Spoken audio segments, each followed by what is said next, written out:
we're going to get right to it. We have a couple of interviews today, and let's bring on our first interview. We're very, very excited to welcome on from Hyperfocus Games the CEO and also the part of the creative team behind Ultra Pro Wrestling that's coming to a million different platforms near you. We're looking forward to the conversation we're about to have with the one and the only, wait for dramatic pause, Sam Vallely joins us now. Good morning, Sam. Good morning. How are you guys doing? Well, I guess it's not morning where you are, but it's morning for us, so that's good, right? Yeah, closer into the afternoon. Thank you for joining us this morning. Yeah, thank you for having me on. We appreciate you joining us, Sam. Let's just jump right into it. I don't know how many fans are familiar with Ultra Pro Wrestling, but a quick little background here. So you are, for those who have seen the videos, it is largely based on the WCW NWO Revenge, WWF No Mercy, like that engine, the Aki engine, correct? Yeah, that's right. Yeah, that's okay. That's the main inspiration. We're not trying to hide it or anything like that. We're directly saying that this is going to be. I don't really like to use the word clone because we will advance on what that engine was, but we are looking at that as the core focus for the base of the game. So go ahead. In using, sorry, Joel, in using the engine there, I did want to ask, besides the engine, how do you balance like making sure you're putting enough into that, but also giving fans something new to where it is not like an exact clone of like, oh, why wouldn't I just play WWF No Mercy instead of this? Sure. I mean, those games had some limitations just of being older games. Certain things like, you're limited to 4 characters in the ring at one time. You don't have a referee. They did have a guest referee type match where a player could take control, but you never had like an in the ring AI referee. So yeah, just looking at how the technology's advanced and all that stuff, you sort of see like that there's a whole community of people that still go back to those games. They mod those games. But modding, there's only really so much you can do. You can't add a referee in there. You can't increase the number of players. You can't. Well, I think someone did make an online mode, so I stand corrected on that. I think I've said in the past that those games you can't play them online. I think someone did manage to crack that at one point. But by and large, anyone who buys those games, if you're still playing them on the N64, you can't play those games online. So that's something that is now more prevalent these days. But yeah, just actually going into the match mechanics as well. Those games, but you sort of saw the evolution of those games from the first virtual pro wrestling game to what ended up being the kind of last one, the No Mercy. There was a gradual evolution in what they just kept increasing the amount of moves that you could do from different positions in the ring. So we want to sort of continue that trend. Actually, AEW Fight Forever, they did something very similar where they looked at what you could do with those games and advanced it forward a bit. Something like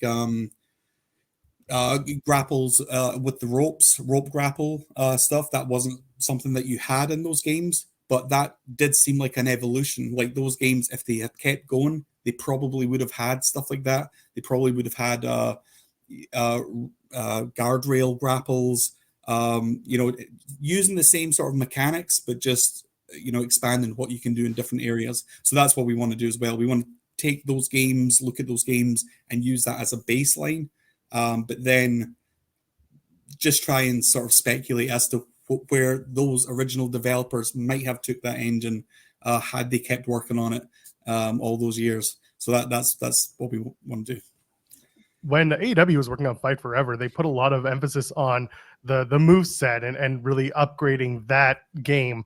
What's it going to be with Ultra Pro Wrestling? What's going to get the gamers excited? Is it the moveset? Is it the stories? Is it a mix? Because I know that, different strokes, different folks when it comes to gaming, especially in wrestling. One thing that was big on the AKI games was the creation suite. The Fight Forever, I think they probably built all their base characters and then almost as an afterthought thought, oh, we should have a creation system. But with Ultra Pro Wrestling, this is from the start being a creation heavy game. So every character in the game that we have is already part of the Create a Wrestler system. So there's no separation between the characters that we have in the game, the DLC characters that we will have, and Created Wrestler. It's all the same stuff. So any character that's in the game, you can use their attires, you can edit them, you can change the colors of their attires. Because I think that is, with the Fight Forever, with it being sort of an afterthought, there was limitations on what you could do, and you couldn't really integrate a lot of the attire items to the main roster. Even with some of the Create a Wrestler attires, I think I remember seeing there was like a Sting hat, but you can't change the color of it. You had to have like a different, you would have a black Sting hat and a purple Sting hat.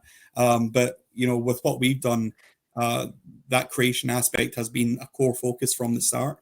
So everything that's in the game is in the Create a Wrestler is malleable. You can change the colors, the materials, the decals. So yeah, we're really heavy on the creation aspect. Obviously the gameplay is important as well, but I think people tend to really appreciate how much effort we're putting into the creation side of it as well. When it comes to the creation, I do want to get into the legends that you have in the game as well. But when it comes to the creation, are we going to be able to get as close as possible to putting like a Kenny Omega in the game? Because I know for a lot of fans, like, we want to have the actual wrestlers that are in the game to be able to play as them. Yeah, I mean, the way that we're approaching it is we didn't want to go for realism, because we thought, especially if you look at some of the later 2K games, anytime you create a character, because it's in such a realistic environment, if you create a character and it doesn't look right, it looks like a created character. It looks like it sort of sticks out like a sore thumb. So intentionally we've sort of went for a almost Disney Infinity sort of style. It's just a little bit more of a cartoony style. And we think that lends really well to being able to create, you know, lots of people. I always use Bret Hart as an example, but yeah, Kenny Omega as well. If you create that character, because they all look sort of a little bit cartoony and we're not going for hyper realism, I think you get away with it a lot more. If you create Kenny Omega in Ultra Pro Wrestling, he should look like he fits in with the rest of the characters, and not look like just a created wrestler. That's the goal anyway.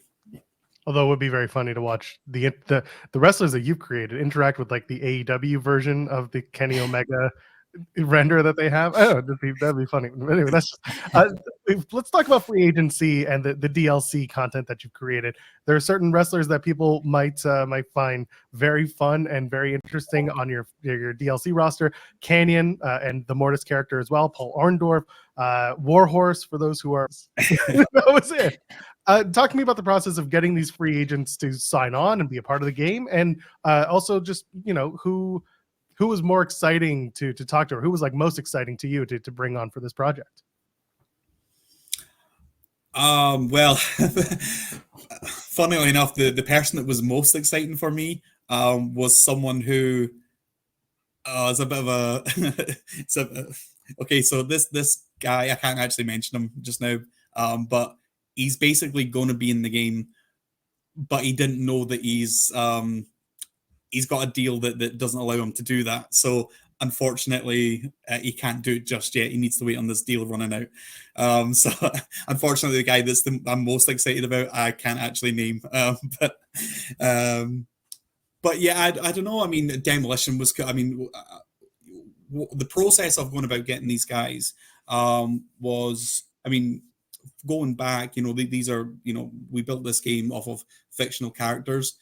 And I had always had this hope that one day we could do this DLC idea and have real wrestlers in the game. But I always thought that this would come way later. I thought this would come once the game's out, once we've made a bit of money, we can then approach these wrestlers.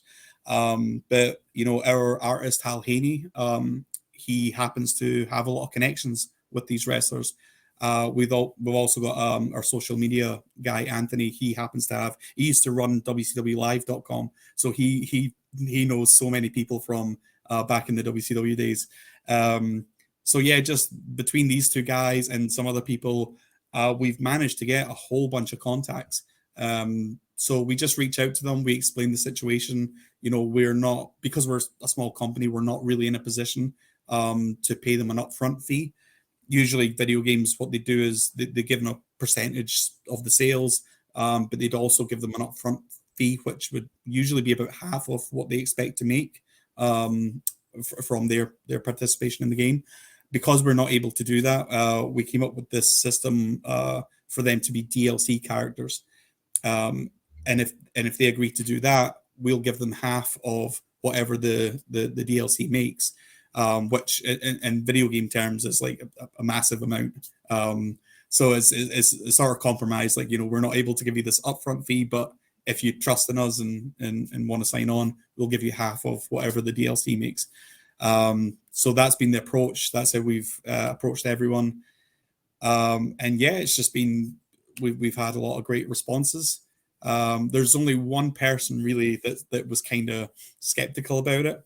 I'm not sure if I should say his name or not, because I kind of want to circle back with him and see. To be fair, he was actually the first person that we asked. And I think because we had no one else signed on, maybe it was a sort of red flag, like, who are these guys kind of thing. So we've only really had one person that was like, I'm not sure, I'll pass kind of thing. But yeah, we'll circle back with him eventually. I'm excited to play as Too Cold Scorpio. Hopefully there's no issues with Too Cold Scorpio. One of my favorite wrestlers of all time. One of the most underrated wrestlers of all time.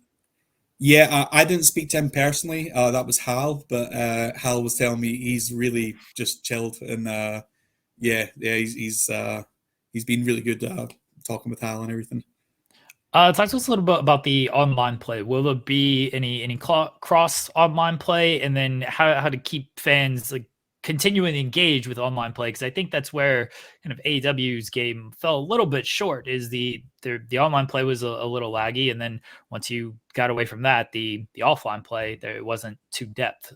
So yeah, any cross play with online, and then just the overall game modes online play. Yeah, I mean it turns out it can actually be quite expensive to get that all set up just with these platforms and all the sort of stuff that they have, the barriers to entry that they have. But that is definitely the goal for what we want to do. We actually have this idea for this online mode where there's a championship, the internet championship. And basically the idea is that there is only one of these title belts. So it's not something that you get as an achievement when you've played so many online matches. There's literally one person that exists in the world that will have this title, and obviously we'll have some sort of, if he doesn't defend it in a certain amount of time, then it'll get stripped and it'll go to some sort of tournament or Royal Rumble type thing. But yeah, that's our plan to have this one championship. So we don't really want to have to limit that to one championship for Xbox, one championship for PlayStation. So it really is. It's built into our goal for the online for it to be cross-platform, so that we can celebrate this one championship holder, and it gives it a little bit more prestige if there's only one of them, rather than an Xbox One and a PlayStation One and all that. So yeah, that's definitely part of the what we want to do. Yeah, I was reading about this Monday Blast, the online Monday show that UPW wants to do. I think that's fantastic, especially if you guys are doing something with live commentary and fan feedback. Is that kind of like a Twitch integration or just like a multi-platform gaming website integration? Like, what's the idea there? Because it's so different and really cool. Yeah, I mean, we definitely would be on Twitch, but we also, I don't know, I'm looking into a way of people who have the game being also just to watch the stream inside of the game. Not entirely sure how that's all going to play out, but obviously we just want to try and make it accessible, and the idea is to have it as treat it like it's a real show, treat it like it's a like a Monday Night Raw, like every Monday at whatever time we'll put on Monday Night Blast. We'll have actual commentators.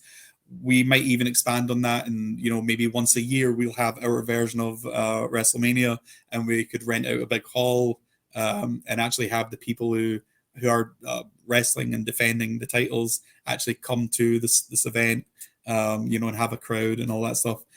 Present them with a real championship and all that. So we've got like big plans for that. We obviously need to do a lot more work to get it to where it needs to be, but that is the goal.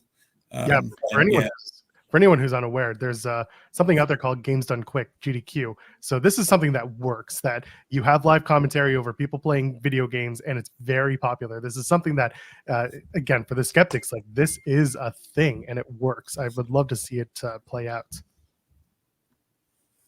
And then my kind of last one here, the offline play, the legacy career mode is, I'm a big offline gamer. I don't like getting online. People are mean to me when I lose. I love playing the career mode stuff. And from what I'm reading, it seems like there's a little bit taken from Legends of Wrestling, which is, I think, kind of underrated, in where you like play through the decades and stuff, which is really fun. Talk to me about the legacy career mode and kind of the depth of that. I mean, yeah, Legends of Wrestling is certainly an inspiration because of, I think it's I can't remember if it's the second one, but one of them has a whole bunch of real world arenas, Cow Palace and all that. So yeah, just seeing that, like, that was an inspiration to be able to go to have lots and lots of different arenas. But yeah, so the actual career mode, the legacy career mode, is, the idea behind that is you can basically create a character or select a character that's already in the game, and you just live out their legacy. If it's a created character, you obviously want to carve your own legacy, your own path. So it is quite a big concept. It's not really something that's been done necessarily. The AKI games, No Mercy, they had a sort of a similar sort of story mode, in that you had these, you basically had like a branching sort of path. You make decisions, you go down a different path, but that path, that whole tree is kind of set out before you even start the game. So we wanted to do something a lot more dynamic, where there are these branching paths, but they're sort of generated on the fly, and it takes into account everything that's going on in the world.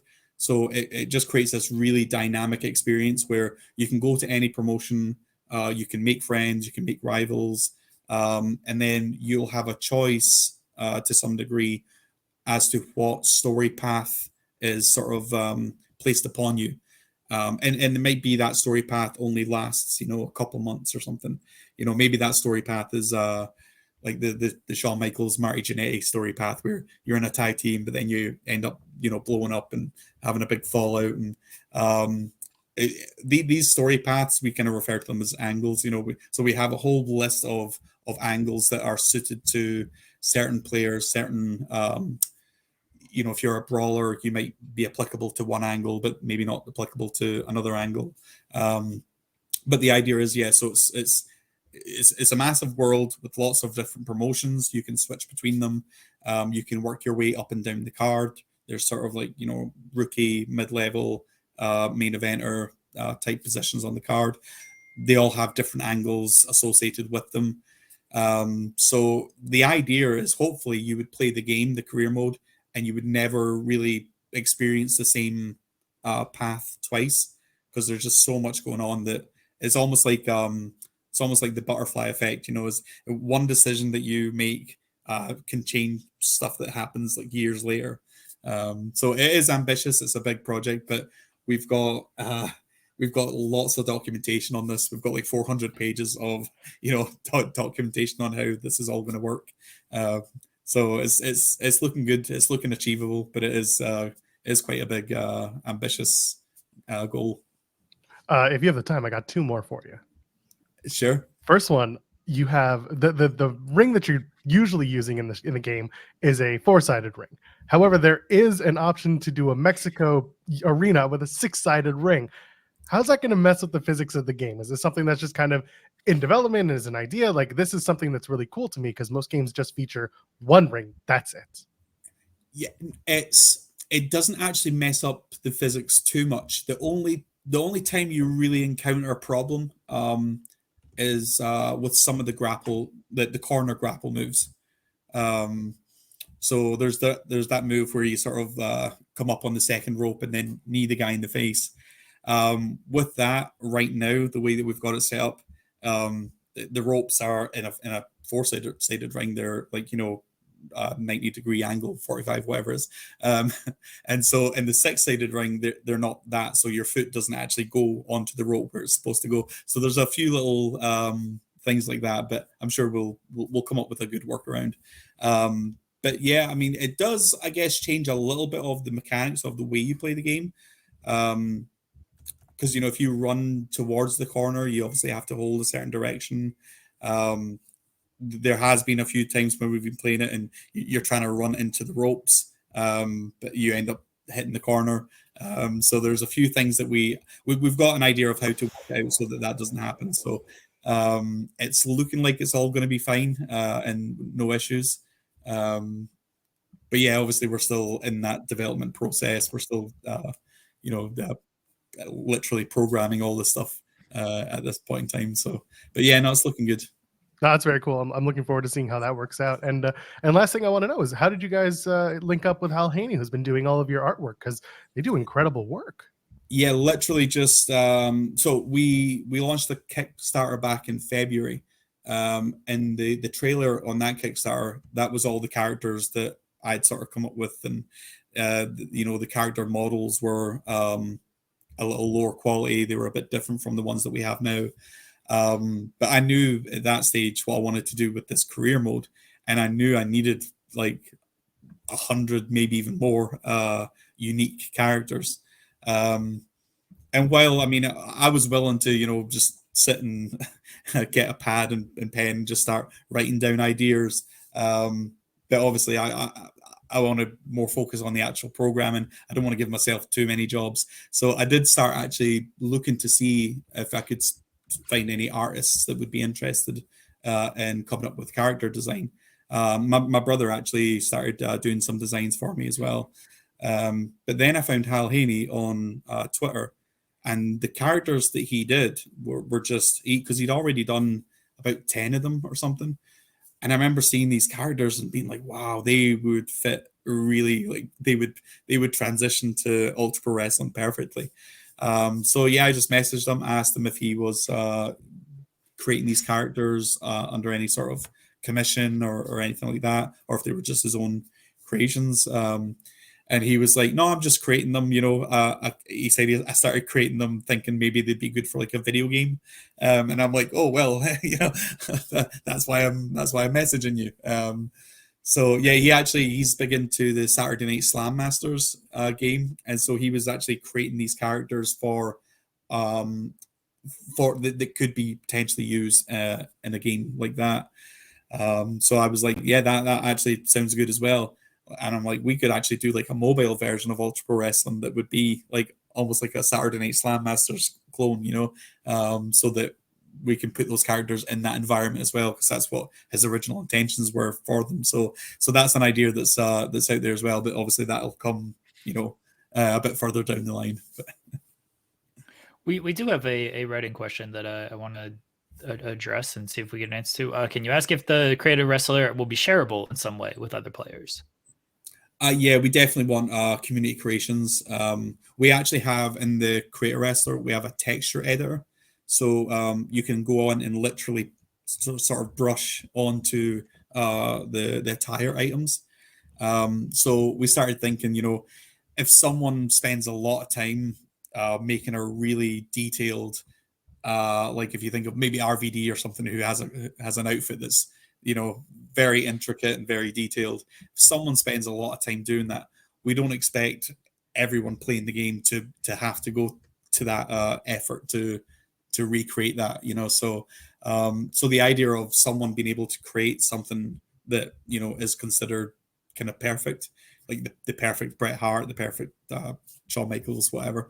Then yeah, we definitely think that you have to be able to share that. We have to have some sort of way for people to share those creations. And so I guess there's a few different ways of doing it, and we're still looking into what's the best way of doing it.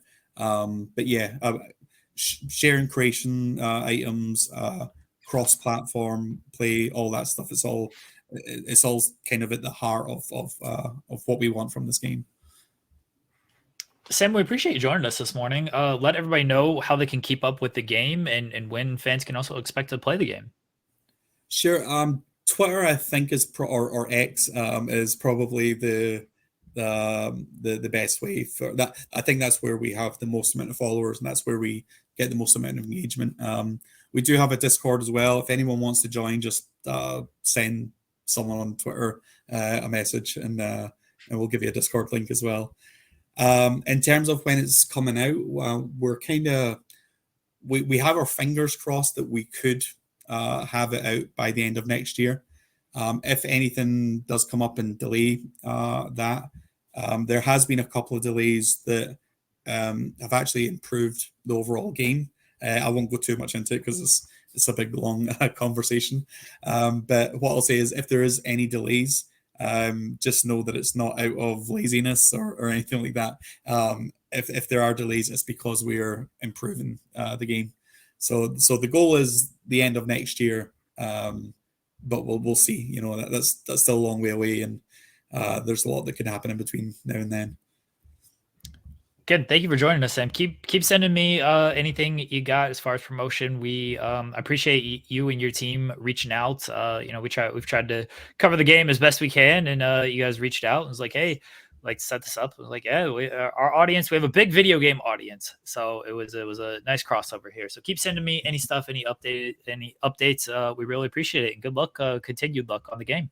Yeah, I will do. Thank you so much. Thank you, Sam. Thank you.